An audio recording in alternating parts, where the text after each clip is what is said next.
전능하사 천지를 만드신 하나님 아버지를 내가 믿사오며 그 외아들 우리 주 예수 그리스도를 믿사오니 이는 성령으로 잉태하사 동정녀 마리아에게 나시고 본디오 빌라도에게 고난을 받으사 십자가에 못 박혀 죽으시고 장사한 지 4일 만에 죽은 자 가운데서 다시 살아나시며 하늘에 오르사 전능하신 하나님 우편에 앉아 계시다가 저리로서 산자와 죽은 자를 심판하러 오시리라.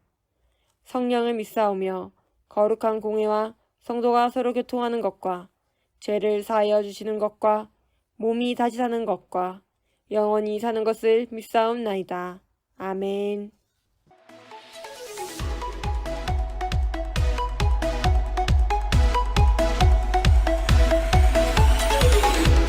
주의 이름 부르며 주님 앞에 나갈 때에 주님은 항상 그곳에 계시네. 반복되는 삶 속에 여전히 나 부족한데도 주님은 여전히 그곳에 계시네. 언제나 변함없이 영원히 사랑하시네. 내 삶의 모든 것 다 주께 드리네.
하나님 아버지, 오늘도 예배 드릴 수 있게 하심에 감사드립니다. 말씀을 들을 때 예배에 집중하게 하시고 우리 삶에서 말씀 따라 살아갈 수 있게 도와주세요. 감사드리며 예수님의 이름으로 기도드렸습니다. 아멘. 그가 이르되 날이 세려하니 나로 가게 하라. 야곱이 이르되 당신이 내게 축복하지 아니하면 가게 하지 아니하겠나이다. 그 사람이 그에게 이르되 내 이름이 무엇이냐? 그가 이르되 야곱이니이다. 그가 이르되 내 이름을 다시는 야곱이라 부를 것이 아니요 이스라엘이라 부를 것이니 이는 내가 하나님과 및 사람들과 겨루어 이겼음이니라. 아멘. 샬롬, 사랑하는 바알라모 친구들, 지기님들, 한 주간도 잘 보내셨나요? 오늘 우리가 함께 나눈 말씀은 이제 야곱의 이야기인데요. 우리가 지금까지 아브라함, 이삭, 그리고 야곱에 이어져 오는 그러한 축복의 계보를 쭉 봐왔습니다. 그런데 이 야곱은 이제 장자가 아니었죠. 다시 말해서 첫째가 아니었습니다. 그럼에도 불구하고 원래 장자로부터 이제 전해져 내려오는 그 축복권을 이제 빼앗아서, 어떻게 보면 형이 받아야 할 그 축복권을 빼앗아서 그 축복을 받은 사람이기도 합니다. 그러나 하나님께서는 야곱이 그렇게 남들을 속여서 축복권을 얻었음에도 여전히 아브라함과 그리고 이삭과 약속하신 그 약속을 지켜주시지요. 그래서 하나님께서는 이 야곱에게 크신 축복과 그리고 아주 막대한 부를 얻게 해주셨습니다. 물론 그 과정 속에서 야곱은 자신이 지었던 죄에 대해서, 그 잘못에 대해서 엄청난 대가를 긴 시간 동안 치르긴 했습니다. 그러나 하나님께서는 야곱을 버리지 않으셨고 다시금 이제 형 에서를 피해서 도망쳐 있던 땅에서 다시 집으로 돌아가라고 야곱에게 말씀하시고, 야곱은 그 말씀에 순종하여서 자신의 형인 에서를 만나고자 돌아가는 그 길목에 있는 것이 바로 오늘 본문의 내용이고 상황인데요. 전도사님이 지난 시간에도 이야기했던 것처럼 야곱이 자신의 축복을 가로채고 아버지를 속이고 자신이 받아야 할 그 축복을 이제 빼앗아서 도망한 것을 깨달았을 때 에서는 너무 화가 나서 자신의 동생인 그 야곱을 죽여야 생각할 정도로 매우 화가 난 상태였습니다. 그래서 야곱이 어쩔 수 없이 도망간 것이었지요. 살기 위해서. 그래서 이제 외부에 이제 집이 아니었던 그 땅에서 삼촌 라반의 집에서 고되게 이제 살이를 하다가 정말 많은 노동과 그 긴 시간들을 정말 고되게 살아오다가 드디어 하나님께서 에서 형에게 다시 돌아가라고 말씀하셨던 것이지요. 아마 이 에서 형에게 돌아가는 야곱의 마음은 매우 무척 무겁고 심란했을 거예요. 비록 긴 시간이 지나긴 했지만 여전히 형이 자신을 미워하고 자신을 죽이려고 할 수도 있었기 때문에 야곱의 마음은 편치 않았을 것입니다. 그래서 두려웠던 야곱의 그런 마음은 야곱이 했던 행동에도 잘 나타나 있는데요. 우선 야곱은 자신의 가족과 그 자신의 재산과 그 무리들을 이끌고 이제 형의 집으로 다시 그 자신의 집으로 돌아갈 때 자신이 앞서서 돌아간 것이 아닌 자신은 맨 뒤에 숨어서 움직였습니다. 형의 화를 풀어준 예물들을 잔뜩 보내고 그 다음에 자신의 가족들을 보내고 그리고 마지막까지도 야곱은 내가 이 강을 건너야 하는가 하면서 고민하고 고뇌했던 것이에요. 왜냐하면 형의 반응이 어떨지 야곱은 알았기 때문에 그런 형의 반응에 정말 두려웠던 것이지요. 자신의 힘으로는 더 이상 어쩔 수 있는 게 없었습니다. 그래서 야곱은 최후의 수단으로서 자신이 할 수 있는 노력 안에서 정말 정성껏 예물을 준비하고 이제 어떻게 보면 에서의 입장에서는 이제 조카나 가족이 될 수 있는 자신의 가족들을 먼저 에서가 볼 수 있게끔 보냈습니다. 이러한 모습은 어떻게 보면 자신의 가족과 그리고 예물을 방패로 삼아서 자신의 안정을 조금 더 얻으려고 했던 이 야곱의 인간적인 노력이지요. 이처럼 우리는 살아가다 보면 내가 이제 해결할 수 없을 것 같거나 이제 좀 나의 과거에 잘못 살아왔던 그런 순간들을 이제 두려워하고 걱정하는 경우들이 있습니다. 예를 들어서 요즘 인터넷에서 옛날에 과거에 있던 무슨 학폭이나 여러 가지 사건들로 인해서 막 성공했던 사람들이 추락하는 모습들을 보기도 하잖아요. 그것처럼 사람들은 내가 이전에 지었던 과거의 죄나 잘못에 대해서 불안해하기 마련인데요. 그런 불안에 대해서 오늘 야곱은 마지막으로 에서를 보기 전에 자신의 가족들과 예물을 다 보낸 후에 자신이 맨 마지막으로 에서에게 나아가고자 했어요. 그런데 하나님께서는 야곱의 이러한 고민과 고뇌를 아셨습니다. 그렇기에 야곱이 홀로 남아 하나님을 바라보며 기도할 때 하나님은 하나님의 사람을 보내셔서 야곱과 씨름하게 하셨습니다. 그 씨름은 날이 새도록 계속되었고 그 결과 야곱이 이기게 되었는데요. 야곱이 그 씨름에서 이겼던 이유는 그만큼 절박했기 때문입니다. 야곱은 하나님이 보낸 어떤 사람의 그 사람이 정말 바지가랑이를 붙잡는 것처럼 그 사람을 붙잡고 제발 이 일 좀 어떻게든 해결해 주세요. 이 일을 해결해 주셔야지만 갈 수 있습니다. 그래야지만 놓아드릴 거예요. 라고 말을 하며 이 문제가, 이 에서의 문제가 풀리기를 간절히 기도하고 간절히 바랬습니다. 그리고 그 결과 하나님께서는 이 야곱에게 속이는 자라는 이름을 가진, 그 뜻을 가진 야곱이란 이름에서 이스라엘이라는 이름으로 바꿔주십니다. 그리고 이제 큰 백성 이스라엘의 그러한 시초임을 축복하시는 그러한 귀한 이름을 주시지요. 어떻게 보면 야곱의 입장에서는 처음으로 이제 에서를 만나기 위해 떠났던 그 순간이 새 시작이고 새 출발이라고 느껴질 수 있었겠지만 야곱의 그 전체적인 삶 가운데서 새 출발의 역사는 바로 이 이스라엘이라는 이름을 받았을 때 시작된 것이에요.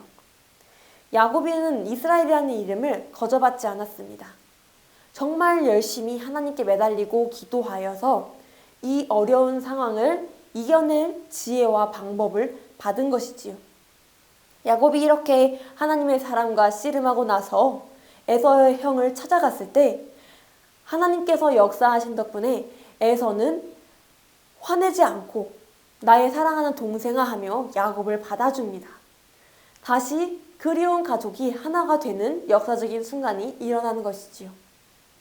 그러나 만약 야곱이 하나님과 이렇게 하나님께 기도하지 않고 에서에게 나아갔다면 상황은 어떻게 변했을지 아무도 장담할 수 없었을 것이에요. 사랑하는 바울나무 친구들, 내가 무언가를 새롭게 시작하고자 할 때 그 시작의 기준점은 하나님이 되어야 하실 줄을 믿습니다. 하나님께서 여러분에게 지혜를 주시고 여러분과 동행하시는 그 순간이 여러분의 삶에서 새로운 역사를 써내려가는 새로운 시작점이며 야곱이 이스라엘로 이름이 바뀌었던 것처럼 여러분이 하나님의 자녀로서 세상을 살아가는 하나의 아주 정말 기가 막힌 타이밍의 순간이 될 것이에요.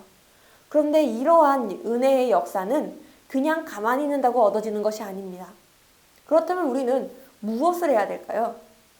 그것은 우리의 아버지 되시는 하나님을 간절히 찾고 바라며 내가 갖고 있는 이 문제가 해결되기를 주님께 맡기고 부탁하는 것이지요. 그런 의미에서 야곱은 밤새도록, 날이 새도록 그 하나님의 사람을 붙잡고 열심히 기도하고 간구하고 애원했던 것이에요. 그만큼 절박했기 때문이죠. 내가 어려운 상황에 있을 때 또는 낙심되거나 막막한 상황에 있을 때 우리 한번 하나님께 나의 모든 것을 맡기고 이 야곱과 같이 모든 것을 맡기고 하나님께 나의 모든 것을 의탁하고 기도하며 나아갈 때 하나님께서 나의 삶을 바뀌시고 나의 인생을 변화시켜 나간다는 것을 우리 늘 기억하며 나아갔으면 좋겠습니다. 내가 이전까지의 실수를 범했고 이전까지 잘못이 있었을지언정 내가 하나님을 온전히 받아들이고 주님 앞에 나의 삶을 맡깁니다. 나의 생명까지 맡깁니다. 라는 고백을 했을 때 야곱에게 이루어진 역사처럼 하나님은 우리의 삶을 바꾸시고 우리의 삶의 문제를 해결해 나가시는 줄로 믿으시기를 간절히 소망합니다. 그렇게 우리의 삶의 순간들마다 내가 삶으로 살아가면서 이제 어려운 순간들, 인간관계 문제가 있을 수도 있고요. 이제 공부하다가 겪는 어려움일 수도 있고요. 또는 나의 진로를 놓고 이제 고민하는 순간들도 있을 수 있습니다. 그런 순간들이 왔을 때 나 혼자 내 인간의 생각만으로 내 혼자의 힘으로 내 혼자의 힘으로만 일을 해결하겠다, 어떻게든 해보겠다 하는 것이 아니라 나도 노력을 하지만 하늘에 계신 나의 아버지이신 하나님께 기도하면서 도움을 구해보는 것, 그것이 바로 우리가 하나님의 자녀인 그리스도인으로서 할 수 있는 가장 최고의 방법인 것이지요. 사랑하는 바알라모 친구들, 지기님들, 우리의 삶을 살아가다 보면 나의 힘으로 할 수 없는 일들이 참 많습니다. 그러나 그 힘으로 할 수 없는 일들도 하나님의 전지전능하신 능력이라면 모두 다 이룰 수 있다는 점 꼭 기억하고, 이제 내가 새 학기를 시작하면서 겪는 어려움들이 있지요. 그런 어려움들은 하나님께 기도하며 나아가서 하나님이 주시는 지혜로 잘 이겨낼 수 있도록 우리 그런 모든 바알라모가 되기를 간절히 소망합니다. 전도사님도 사실 고등학교 1학년이 되었을 때 이제 새로운 학년, 새로운 학기를 맞이하잖아요. 그리고 심지어 친구들도 다 새로운 사람들이었어요. 그런데 이제 그때 전도사님이 늘 했던 기도가 친구들과 다툼이 생기지 않게 하시고 오해가 생기지 않게 해달라는 기도였어요. 정말 간절히 기도했어요. 왜냐하면 전도사님은 친구들이랑 정말 사이좋게 지내고 싶었고 그 사람 사이의 그 관계에서 오는 그 스트레스를 정말 싫어했기 때문에 모두에게 좋은 사람, 모두에게 착한 친구가 되고 싶었어요. 그렇게 전사님이 하는 말이나 행동 같은 게 혹시라도 다른 사람에게 상처를 주지 않도록 하나님께 정말 열심히 기도했고, 그 덕분에 3년을 기도한 덕분에 3년 내내 정말 많은 친구들과 좋은 관계를 유지하였고, 지금 10년이 넘어선 지금도 아직까지도 그 친구들과 연락하며 좋은 관계를 유지하고 있습니다. 사랑하는 바알라모 친구들, 그리고 지기님들, 우리가 어려운 문제가 있을 때 하나님께 기도하며 그렇게 기도하며 나아갈 때 하나님은 우리의 기도를 들어주십니다. 우리는 그것을 나의 삶에서 직접 깨닫고 경험하며 살아가기를 주님의 이름으로 간절히 기원합니다. 야곱의 이야기를 잘 들은 것처럼 우리는 이전에 죄지은 모습에서 벗어나서 야곱이 이스라엘이라는 이름을 받은 것처럼 우리는 하나님의 자녀라는 그러한 특별한 선물과 은혜를 받았습니다. 이번 한 주간도 최선을 다해 살아가기를 간절히 소망합니다. 사랑하고 축복합니다. 하늘에 계신 우리 아버지여, 이름이 거룩히 여김을 받으시오며 나라가 임하시오며 뜻이 하늘에서 이루어진 것 같이 땅에서도 이루어지이다. 오늘 우리에게 일용할 양식을 주시옵고 우리가 우리에게 죄 지은 자를 사하여 준 것 같이 우리 죄를 사하여 주시옵고 우리를 시험에 들게 하지 마시옵고 다만 악에서 구하시옵소서. 나라와 건세와 영광이 아버지께 영원히 있사옵나이다. 아멘. I just need a